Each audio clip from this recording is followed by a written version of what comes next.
It's hard to know exactly where to start because I have no idea what levels of awareness people have around community food security.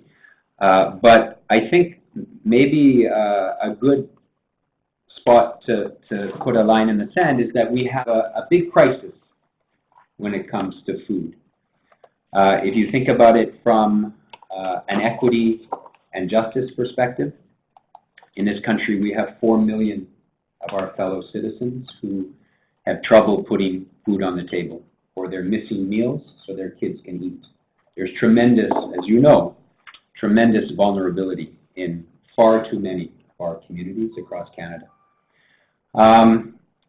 And when you look at it from a health perspective, pretty much in every province across the country, 50 cents of every dollar is spent on healthcare. And a big chunk of that money is spent on diet-related illness, diabetes, obesity, heart disease, cancers. So we have a big crisis there. And then if you look at it from an environmental perspective, in Toronto, the average food item that you buy in the city travels about 4,500 kilometers from field to table. And that has enormous environmental impact related to climate change. So we have some very, very big problems out there, and food is a through line connected to all of them. And so when it comes to issues of equity and access, which is where Catherine and I come out of, that's the field that we started in. The dominant response to food vulnerability in Canada, as our social infrastructure has been stripped away, has been the food bank. It's the way for 35 years we've constructed something where people will line up, get to the front of the line, and be handed not very healthy food. And so that's where I started, just to place me in this conversation, in 1998, in a very low-income neighborhood in Toronto.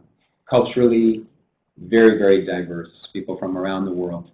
But they were unified by a lack of good jobs, social assistance rates that weren't supportive, housing that was far too expensive. And as a result, they ended up coming to this door that we had in the neighborhood. And they would have to line up at that door, and because the door wasn't open very often. And once they got in, they would be asked many, many questions. Where are you from? How much money do you have? And then when you got through that, you would arrive at the front of the terrible fluorescent lights and paint falling off the wall. It was a very difficult place to be in. You would be handed a hamper of food that was never enough, that was not healthy, and that was not culturally diverse in terms of what their food needs or knowledge. So we have, this number that 1 million people use food banks in Canada, but we have this other number that 4 million people are food insecure. There are a lot of people who will just simply not go through that process because they don't want to check their humanity at the door and have to go through that and get food that isn't terribly healthy or reflective of their culture and never enough. But it didn't take a rocket scientist for us to figure out that that wasn't okay, that that wasn't sufficient. So we began a very long journey that started with a very simple thing, and that is to ask the community what they'd like.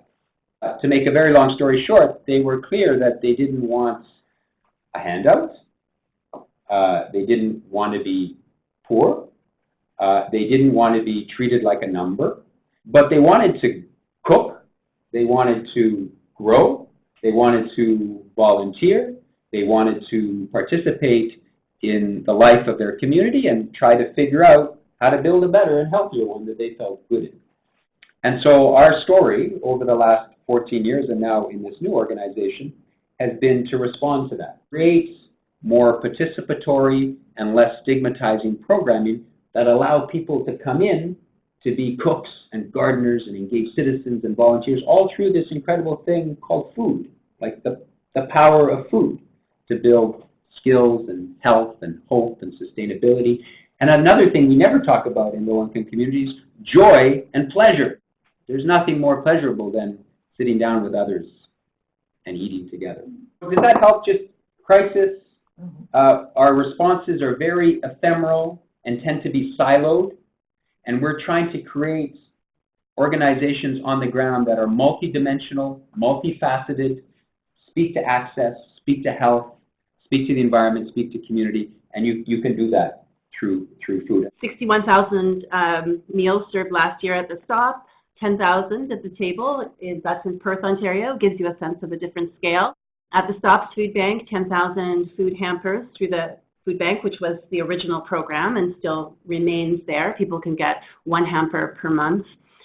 619 households served at the table. That's all in Perth. 26,000 pounds of seasonal food of the month produce purchased through the stop from local farmers. $14,000 spent on local sustainable food. So one of the big things that we said right from the start is that the food has to be healthy. You have to draw, again, a line in the sand to say everything we do is focused on the healthiest food possible, because these are communities that desperately need the best food that's out there. These are just some sample results that we get through our annual program survey. At the local, which is in Stratford, 75% of people in cooking and gardening groups said that they had improved their physical health. 75% at the stop last year said they were eating more fresh fruit and vegetables because it's something they learned. In the area of community connection and engagement, just a few sample numbers, 88% of people at the table in Perth said they feel like part of a community there. And that's something that we see uniformly, and perhaps one of the greatest values that we're helping to create, I think, with the community food. One thing about this place is it gives up people a lot of hope when otherwise they would have none, and you can't live without hope. So our goal is to try and create 15 community food centers across the country over the next 5 years. And we'll provide these community food centers with program development expertise, fundraising expertise, metrics and evaluation that we're going to get into in a bit more detail, and shared policy opportunities and a pathway for a national voice. Not only do we want to build the community food centers, these 15, but we also want to support a movement of organizations that are moving more progressively around food issues, that are moving away from charity and the handout to all of the things we've been talking about, the skills, the health, the hope, the civic engagement.